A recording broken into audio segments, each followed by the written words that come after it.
on parle d'attentes et besoins de l'employeur. Comment l'entreprise veut reprendre ses activités? C'est quoi les mesures de santé et sécurité qui sont mises de l'avant pour assurer que les employés peuvent se sentir bien au travail? C'est important que nos employés soient en forme, soient motivés aussi.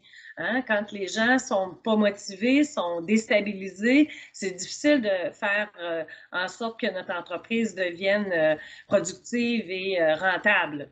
Donc, c'est important aussi que nos équipes de travail soient présentes, hein, et soient solides dans le sens que plus elle est encadrée, cette équipe-là, par ses gestionnaires ou l'ensemble de nos équipes, plus elles sont bien informées, encadrées, rencontrées, comme j'expliquais tout à l'heure, plus on a une chance d'améliorer la qualité du travail des gens.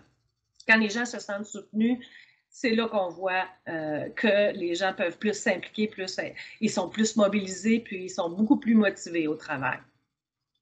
Au niveau des attentes et des besoins de l'employé, les gens ont besoin de savoir qu'ils sont en sécurité sur leur lieu de travail.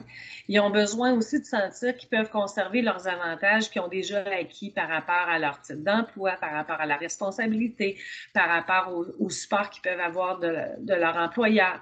Ils ont besoin de se sentir écoutés, de se sentir soutenus et surtout de se sentir en maîtrise de leurs tâches.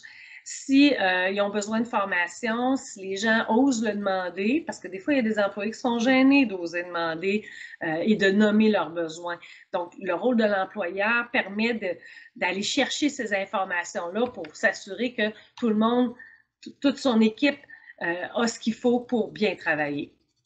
Donc, discuter pour mieux concilier. Hein? Donc, une fois qu'on a toutes les informations en main, hein, les besoins, les attentes employeurs-employés et les pistes de solutions, les stratégies qu'on peut mettre en place en collaboration, bien, c'est là qu'on peut concilier. Donc, est-ce qu'il reste des craintes par rapport à la santé de la personne? Est-ce qu'il y a des contraintes, des préoccupations ou des besoins par rapport au plan de retour au travail de l'organisation qui ne correspond peut-être pas nécessairement à ce que l'employé a besoin, par exemple? Donc, est-ce qu'il reste des difficultés? Est-ce qu'on en prévoit d'autres difficultés par rapport à ce qui peut se passer avec le gestionnaire, avec d'autres collègues de travail? Et comment on peut aider cet employé-là à avoir un retour au travail qui soit agréable, confortable, mais qui soit durable aussi dans le temps pour être capable de bien, que tout se passe pour le mieux, dans le fond, pour l'ensemble des parties. Est-ce qu'il y a des éléments qui ont été implantés lors du confinement, mais qui seraient à conserver, par exemple? Parce que des fois, les gens vont dire, bon, ben, il y a certaines entreprises où est-ce qu'il va y avoir un retour progressif, il va y avoir une partie de retour sur place, d'autres fois, ça va être une partie où est-ce qu'on va devoir faire du télétravail.